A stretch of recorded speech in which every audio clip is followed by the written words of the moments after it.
നമ്മുടെ സൂര്യ ടിവിയിൽ பீஸ்ட் விஜயா மாறணுமா இல்லை அப்போவே உனக்காக விஜயாவே இருக்கணுமான்றது சிச்சுவேஷன்ஸ் தான் டிசைட் பண்ணோம். இப்போ உங்களுக்கு எந்த விஜய் வேணும்? Right, super. நீங்கள் நியூ இயர் ரெசல்யூஷன்லாம் எடுப்பீங்களா? அது இன்னில் எவ்வளோ ஹீரோயின்ஸ் வந்திருக்காங்க சார் கேரளாவிலேருந்து, எல்லாருமே நல்லா இருப்பாங்க. വിജയ്ക്കൊപ്പം നേർക്കുനേർ. ഒരു ദശാബ്ദത്തിന് ശേഷം ദളപതി വിജയ് ടെലിവിഷൻ പ്രേക്ഷകർക്ക് മുൻപിലെത്തുന്നു. സംവിധായകൻ നെൽസന്റെ ചോദ്യങ്ങൾക്ക് മറുപടിയുമായി ഞായറാഴ്ച രാത്രി 9 മണിക്ക്.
എന്റെ ദേഹത്ത് ആത്മാവുണ്ടെന്ന് എത്ര കഷ്ടപ്പെട്ട ഞാൻ എല്ലാവരും വിശ്വസിപ്പിച്ച് ഇയാൾ ഒറ്റ രാത്രി കൊണ്ട് എല്ലാം നശിപ്പിച്ച് കളഞ്ഞല്ലോ ദൈവമേ.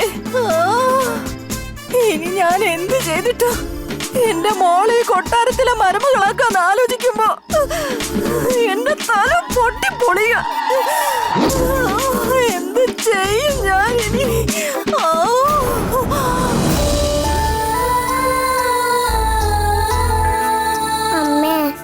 അമ്മ ഇവിടുന്ന് പറഞ്ഞു വിട്ടു എന്നാ പറയണ. ശരിയാണോ അമ്മ? അമ്മ ഇനി വരില്ലേ?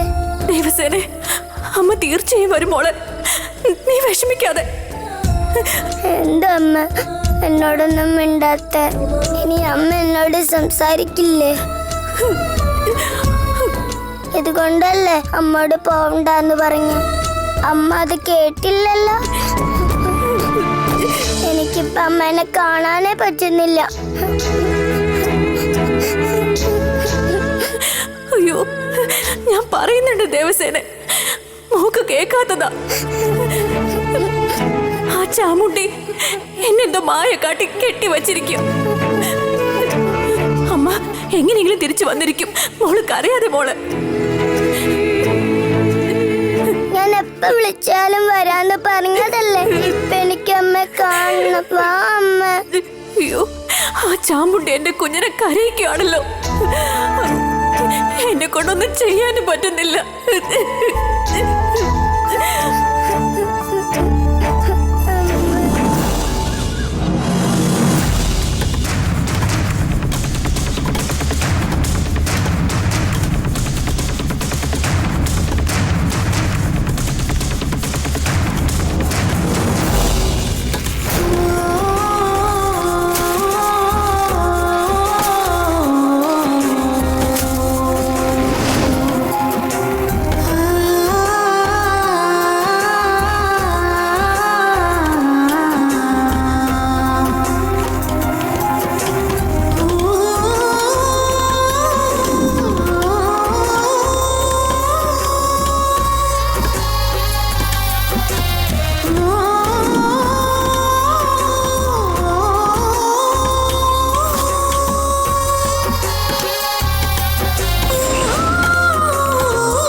ചെയ്യുന്ന തോന്നുന്നു.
അവക്കിതെന്താ പറ്റിയേ? സ്വപ്നം കണ്ടിരിക്കുവാന്നോ?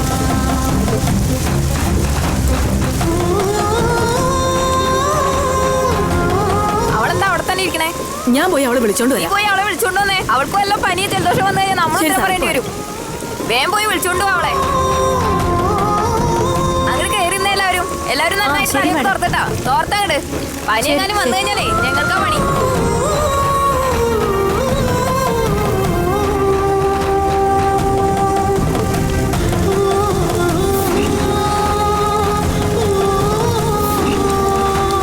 എന്താടി മഴ പെയ്യണ കാണാൻ മേലേ? എഴുന്നേറ്റ് വരാനേ. എഴുന്നേക്കാൻ. എടി പെണ്ണെ, നിന്നെ വിളിക്കുന്ന എഴുന്നേറ്റ് വരാൻ. എന്ത് സ്വപ്നം കണ്ടിരിക്കാടി? എഴുന്നേക്കാൻ. മഴ പെയ്യുന്നോ നീ അറിയുന്നില്ലേടി? അയ്യോ, എഴുന്നേറ്റ് വാ. മഴ പെയ്തത് അറിഞ്ഞില്ല. വാ.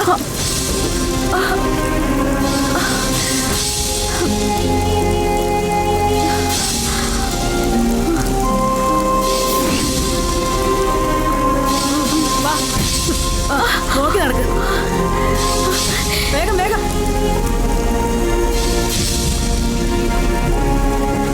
നടക്ക്. കേറ് വേഗം.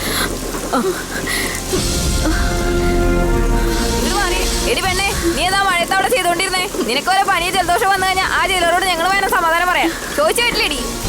നീ ഇന്ന് ചിടുങ്ങാനെ തല ഓർത്തടി.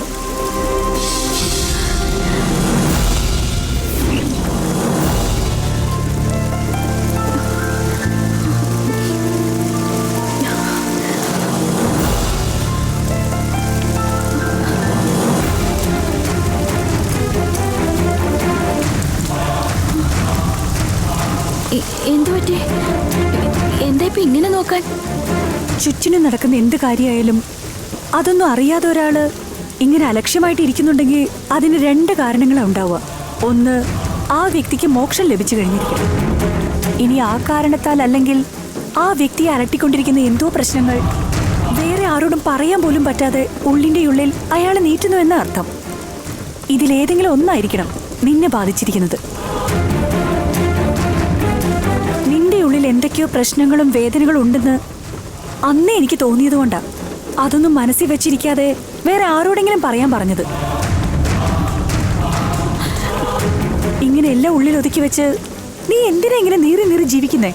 എല്ലാവർക്കും മനസ്സ് തുറന്നൊന്ന് സംസാരിക്കാൻ ആരെങ്കിലും ഒക്കെ ഉണ്ടാവും. നീ ഇങ്ങനെ എല്ലാം ഉള്ളിൽ ഒതുക്കി എത്ര നാള് ജീവിക്കും? നിന്റെ വിഷമം എന്താണെങ്കിലും നീ എന്നോട് തുറന്നു പറ. കരയ്, നന്നായിട്ട് കരയ്. കരഞ്ഞ് നീ നിന്റെ ഉള്ളിലുള്ള വേദനകളൊക്കെ ഒഴുക്കിക്കള.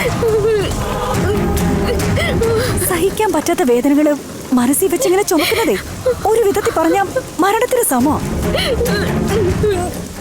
ഇങ്ങനെ നീ മുന്നോട്ട് പോയാൽ നീ ഒരു ജീവച്ചവമായി ആയുഷ്കാലം മുഴുവൻ ജീവിച്ചു തീർക്കേണ്ടി വരും.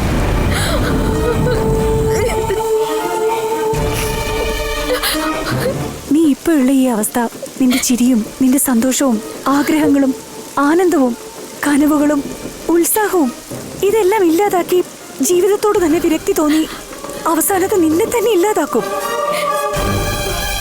നിന്റെ മനസ്സിന്റെ ഭാരം ഇറക്കി വെക്കാൻ നിനക്ക് കിട്ടിയ അവസരമാണിത്. നമ്മൾ ആരാധിക്കുന്ന നാഗമ്മ തന്നെയാണ് എന്നെ ഇങ്ങോട്ട് അയച്ചതെന്ന് എനിക്ക് തോന്നുന്നത്. ഗംഗെ, എന്നെ നിന്റെ നല്ലൊരു സുഹൃത്തായി കണ്ട് എല്ലാം എന്നോട് തുറന്നു പറയും. നീ ഇതൊക്കെ മനസ്സിലിട്ട് അടച്ച് എന്താ നേടുന്നേ?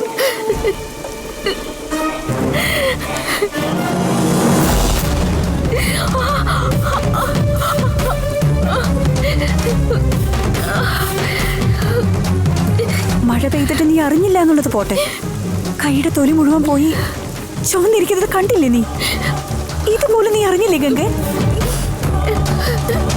ഇതിനേക്കാളും എന്റെ മനസ്സിലുള്ള വേദനയാണ് അധികം. അതുകൊണ്ടായിരിക്കാം ഒന്നും അറിയാഞ്ഞത്.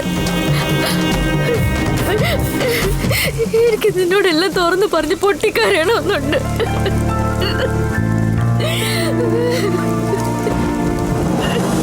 തുറന്ന് പറയില്ല. അത്രമാത്രം അലക്കുന്ന പ്രശ്നം എന്താ? എന്താണെങ്കിലും നീ എന്നോട് തുറന്ന് പറഞ്ഞേ പറ്റൂ. അപ്പൊ മാത്രമേ നിന്റെ മനസ്സൊന്ന് ശാന്തമാവൂ. എന്റെ ഉള്ളിലുള്ള രഹസ്യം, വേദന, ഇതൊക്കെ ആരോട് പറയണമെന്ന് എനിക്ക് അറിയില്ലായിരുന്നു. ദയവ് ചെയ്ത് ഞാൻ പറയുന്നത് ആരോടും പങ്കുവയ്ക്കരുത്.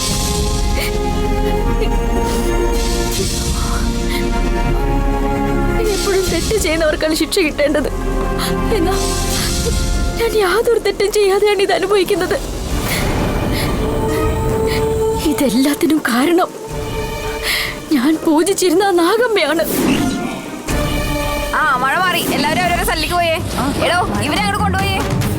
ഓണൊക്കെ കഴിഞ്ഞു, നീ ഇപ്പോഴും ഇവിടെ കളവരച്ച് നിൽക്കുക. കേറി പോടി. നീ എന്തായാലും നോക്കി നിൽക്കതേ, വേഗം വന്നേ. പറഞ്ഞത് കേട്ടില്ലേ? എല്ലാവരും കേറി പോടി. ആ പോ പോ ഒന്നാണെങ്കിൽ നടക്കടി. പോ പോ വേഗം ഇറങ്ങ്. വേഗം പോ. ദേശി അവരൊന്ന് നോക്കിക്കോട്ടോ. നിനക്ക് പറഞ്ഞത് മനസ്സിലായില്ലേ? കേറി പോവാൻ. എന്താ ഇവിടെ ഇങ്ങനെ നിക്കണേ? തങ്കമ്മേ, ഇവിടെ വേഗം സെറ്റിലേക്ക് കൊണ്ടുപോ. നീ പോടി.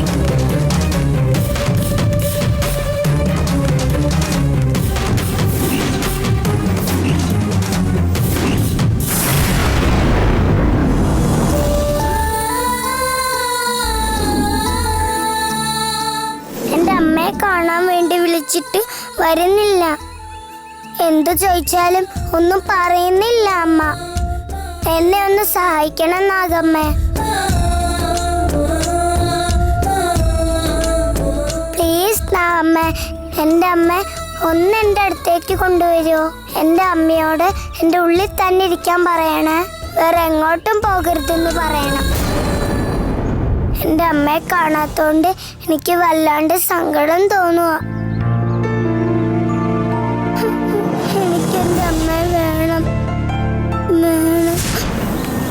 എൻ്റെ അമ്മ എൻ്റെ അടുത്ത് കൊണ്ടുവന്ന ഞാൻ എന്നും പൂക്കൾ പറിച്ച് നാഗമ്മയ്ക്ക് പൂജ ചെയ്തോളാം.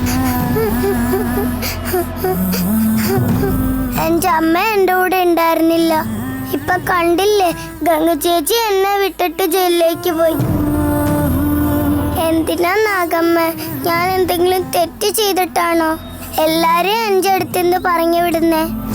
എനിക്ക് സങ്കടം സഹിക്കാൻ പറ്റുന്നില്ല നാഗമ്മ. എനിക്ക് എൻ്റെ അമ്മ തിരിച്ചു താ. അമ്മയെ കാണാത്ത ദുഃഖത്തില് കുഞ്ഞിങ്ങനെ നിന്ന് സങ്കടപ്പെടുന്നത് കാണുമ്പോ വല്ലാത്ത വിഷമാ മോനെ. അങ്ങനെ ഒരു ചിന്ത ഗംഗയ്ക്ക് ഇല്ലല്ലോ അച്ഛാ. ഉണ്ടായിരുന്നെങ്കിൽ അവൾ എന്നേ ജയിലിൽ നിന്ന് പുറത്തു വരാൻ സമ്മതിച്ചേനെ. അവളെ പുറത്തു കൊണ്ടുവരുമെന്നുള്ള വിശ്വാസത്തിലാ ഞാൻ നിന്നോടൊന്നും പറയാത്തത്. നീ അവളെ എങ്ങനെയും പുറത്തു കൊണ്ടുവരണം മോനെ. അവളെ എങ്ങനെ പുറത്തു കൊണ്ടുവരണമെന്ന് എനിക്ക് നന്നായിട്ട് അറിയാം.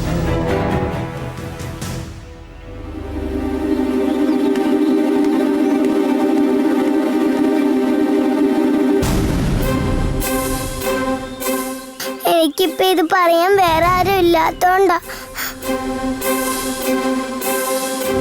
അതുകൊണ്ട് ഞാൻ നാഗമ്മോട് ഇതൊക്കെ പറഞ്ഞു. എന്നെ ഒന്ന് ഹെൽപ്പ് ചെയ്യണം നാഗമ്മ. ദേവസേനെ,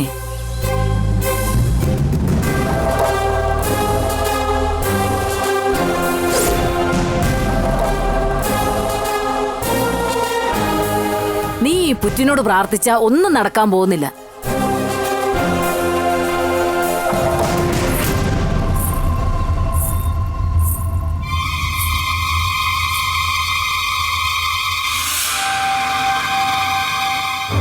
ഇവളെന്താ ഇങ്ങനെ പറയുന്നേ?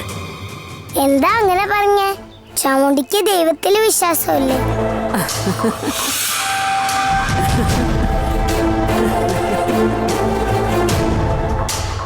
പുറ്റിനകത്ത് നാഗമ്മയുള്ള കാര്യം അറിയില്ലേ? നാഗമ്മ കളിയാക്കല്ലേ? അതിനകത്ത് പാമ്പൊന്നുമില്ല. പാമ്പുണ്ടെങ്കിൽ പ്രാർത്ഥിച്ചോ മോള്. ഇത് വെറും മണ്ണാ.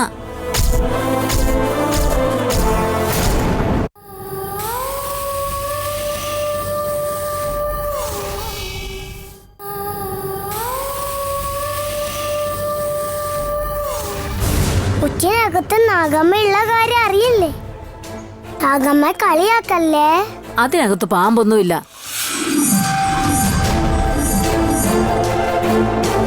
പാമ്പുണ്ടെങ്കിൽ പ്രാർത്ഥിച്ചോ മോള്. ഇത് വെറും മണ്ണാ. ഇതിനോട് പ്രാർത്ഥിച്ചിട്ട് എന്താ കാര്യം?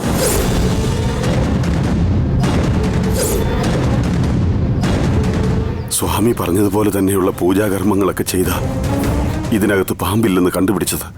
ഇവളിതെങ്ങനെയാ ഒറ്റ നോട്ടത്തിൽ മനസ്സിലാക്കിയേ? എന്താ ചാമുണ്ടി പുറ്റിനകത്ത് പാമ്പില്ലാന്ന് പറയണേ?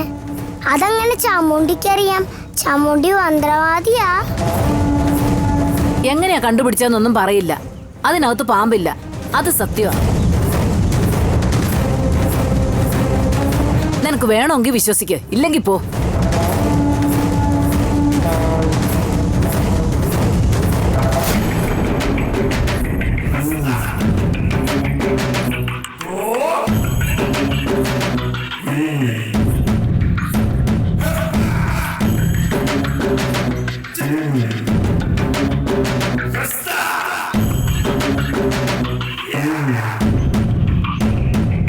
നാഗമ്മേ, ഈ പുറ്റിനകത്തില്ലെങ്കിലും ഉണ്ടെങ്കിലും എനിക്ക് നാഗമ്മ വിശ്വാസമാ.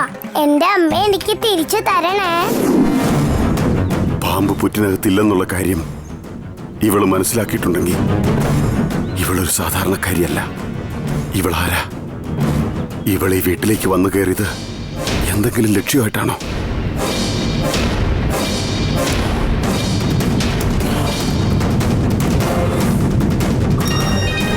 ഹലോ സ്വാമി, ഞാനാ ജലജി സംസാരിക്കുന്നത്. അവിടുത്തെ സംഭവങ്ങൾ അറിയാൻ ഞാൻ കാത്തിരിക്കായിരുന്നു. എന്തുണ്ടായി? ആ കാലചക്രത്തെ കുറിച്ച് എന്തെങ്കിലും വിവരം കിട്ടിയോ? ഗംഗ മനസ്സ് തുറന്ന കാര്യങ്ങളെല്ലാം പറഞ്ഞു തുടങ്ങിയതായിരുന്നു. അതിനിടയ്ക്ക് ആ പാഠം വന്ന് എല്ലാം ഇല്ലാതാക്കി കളഞ്ഞത്. ഒരു നല്ല കാര്യം കേൾക്കാൻ വേണ്ടിയാ കാത്തിരുന്നേ. ഇതിപ്പോ ഇങ്ങനെയായി തീർന്നല്ലോ. നടന്ന സത്യങ്ങൾ പറയാൻ തുടങ്ങിയ നേരത്ത് ഇങ്ങനൊരു തടസ്സം വന്നെങ്കിലും ഗംഗ എല്ലാ കാര്യം തുറന്നു പറയാൻ തയ്യാറായത് നമുക്ക് സന്തോഷം ഉണ്ടാക്കുന്ന കാര്യം തന്നെയല്ലേ സ്വാമി? നിന്റെ ഈ വിശദീകരണമൊന്നും എനിക്ക് കേൾക്കണ്ട. ഇനി എനിക്ക് കേൾക്കേണ്ടത് തന്ന ജോലി ഭംഗിയായി ചെയ്തു തീർത്തു എന്ന വാക്കാ.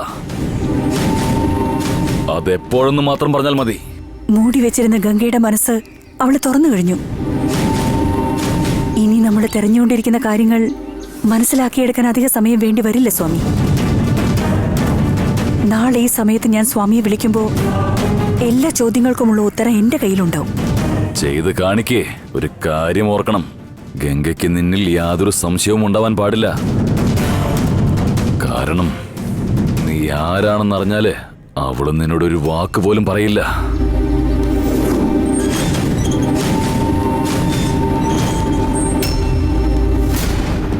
സ്വാമി, എന്നെ കുറിച്ചുള്ള കാര്യങ്ങൾ അവൾ മനസ്സിലാക്കിയെടുക്കാൻ യാതൊരു സാധ്യതയുമില്ല. ആ കാര്യം ഞാൻ പ്രത്യേകം ശ്രദ്ധിക്കുന്നുണ്ട്. ഗംഗ എന്നെ ജയിലിൽ കിടക്കുന്ന ഒരു കുറ്റവാളിയായിട്ടാ കാണുന്നത്. എന്റെ മേൽ അവൾക്ക് യാതൊരു വിധത്തിലുള്ള സംശയം ഉണ്ടാവില്ല. ഗംഗയെ ഉപയോഗിച്ച് കാലചക്രം ഇരിക്കുന്ന സ്ഥലം എത്രയും പെട്ടെന്ന് നീ കണ്ടുപിടിക്കേ. കാലചക്രം അങ്ങനെ ആർക്കും വിട്ടുകൊടുക്കാനാവില്ല.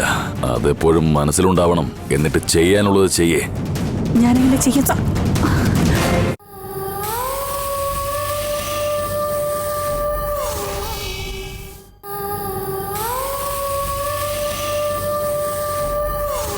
ഗംഗയെ ഉപയോഗിച്ച് കാലചക്രം ഇരിക്കുന്ന സ്ഥലം എത്രയും പെട്ടെന്ന് നീ കണ്ടുപിടിക്കേ. കാലചക്രം അങ്ങനെ ആർക്കും വിട്ടുകൊടുക്കാനാവില്ല. അതെപ്പോഴും മനസ്സിലുണ്ടാവണം. എന്നിട്ട് ചെയ്യാനുള്ളത് ചെയ്യേ. ഞാനങ്ങനെ ചെയ്യാൻ ഫോണിങ് താടി. ഒരു മിനിറ്റ് എന്ന് പറഞ്ഞ് ഫോൺ മേടിച്ചിട്ട് എത്ര നേരമായിട്ട് സംസാരിച്ചോണ്ടിരിക്കുന്നത്? ഇവിടെ എന്താ പരിപാടി? സെല്ലിക്ക് കയറിപ്പോടി. ശരി സാറേ. എടി, ഒരു മിനിറ്റ് എന്ന് പറഞ്ഞ് നീ മേടിച്ചിട്ട് എത്ര നേരമായിടി? ആരോടാണ് നീ കൊഞ്ഞോട് നിൽക്കുന്നേ? ഞാൻ ഫോണിൽ സംസാരിച്ച വിഷയം ആരും അറിയണ്ട. എടി, എന്നാടി ഒരു മിനിറ്റിന് 100 രൂപയാ? നീ 5 മിനിറ്റ് സംസാരിച്ചില്ലേ? 500 രൂപ എടുത്തിട്ട് നീ വർത്താനം പറഞ്ഞാ മതി. ഇടയ്ക്കിടയ്ക്ക് എനിക്കിങ്ങനെ സംസാരിക്കേണ്ടി വരും. പുറത്തിറങ്ങി കഴിയുമ്പോ മുഴുവനായിട്ട് ഞാനങ്ങ് തന്നേക്കാം. അപ്പൊ വാങ്ങിച്ചോ.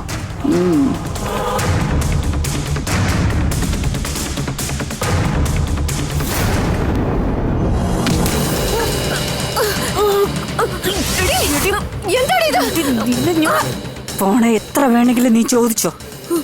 പക്ഷെ സംസാരിച്ചുകൊണ്ടിരിക്കുമ്പോ ഫോൺ പിടിച്ചു വാങ്ങുന്ന ഈ ഏർപ്പാടുണ്ടല്ലോ, അതിനി മേലെ സംഭവിക്കരുത്. ഇവിടുന്ന് ഞാൻ പോകുന്നവരേക്കും ഈ ഫോൺ എന്റെ കയ്യിൽ തന്നെ ഇരിക്കട്ടെ.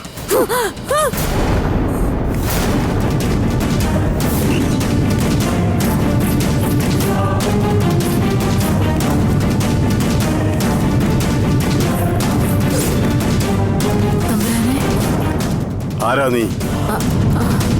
എന്തിനാ ഈ വീട്ടിലേക്ക് വന്നത്? പുറ്റിനകത്ത് പാമ്പില്ലെന്നുള്ള കാര്യം നിനക്കെങ്ങനെ അറിയാം?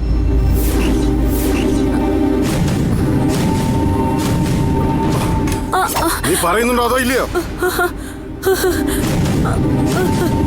എന്നെ ഒന്നും ചെയ്യല്ലേ, ഞാൻ വെറുതെ പറഞ്ഞതാ തമ്പുരാനെ. നുണ പറയരുത്. എന്തോ ഒരു ലക്ഷ്യമായിട്ടാ നീ ഈ വീട്ടിലേക്ക് വന്നു കയറിയിരിക്കുന്നത്. ആരാ നീ? നിനക്ക് എന്താ വേണ്ടത്? മര്യാദക്ക് പറഞ്ഞോ, ഇല്ലെങ്കിൽ അയ്യോ കൊല്ലല്ലേ. ഞാൻ പറയാ. എന്റെ സ്വന്തം സ്ഥലം വടക്ക് മാറി നാഗന്നൂരാ.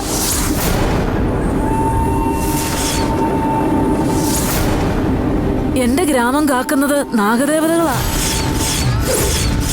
ഞങ്ങളുടെ അവിടെ എല്ലാ തരം പാമ്പുകളും ഉണ്ട്. നാഗന്നൂർ ഞങ്ങളുടെ ഗ്രാമത്തിലുള്ള വാഴയിലുകൾ പോലും പാമ്പിന്റെ തോല് പോലെ ഇരിക്ക. അവിടെ നട്ട ഒരു വാഴ പോലും ഇന്നുവരെ കായ്ക്കാതെ പോയിട്ടില്ല. എന്താന്നറിയോ, അവിടെ നടന്ന വാഴകളിലാ നാഗദേവതകൾ വസിക്കുന്നതെന്ന ഐതിഹ്യം. ഞങ്ങളുടെ ഗ്രാമത്തിലുള്ളവരെ ഇന്നുവരെ ഒരു പാമ്പ് ഒന്നും ചെയ്തിട്ടില്ല.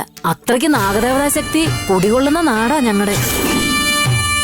വീട്ടിനുള്ളിലേക്ക് പാമ്പ് വന്നോ ഇല്ലയോ എന്നൊക്കെ ഞങ്ങളുടെ ഗ്രാമത്തിലുള്ള കൊച്ചു കുഞ്ഞിന് വരെ മനസ്സിലാക്കാൻ പറ്റും. പാമ്പിനൊരു വാസനയുണ്ട് തമ്പുരാനെ, അത് ഞങ്ങളുടെ ഗ്രാമത്തിലുള്ളവർക്ക് നന്നായിട്ടറിയാം. നീ പറഞ്ഞതെല്ലാം സത്യമാണോ? കണ്ട ഉടനെ ആ പുറ്റില് പാമ്പില്ലാന്ന് ഞാൻ പറഞ്ഞില്ലേ, എന്നിട്ടും തമ്പുരാന് വിശ്വാസമായില്ലേ?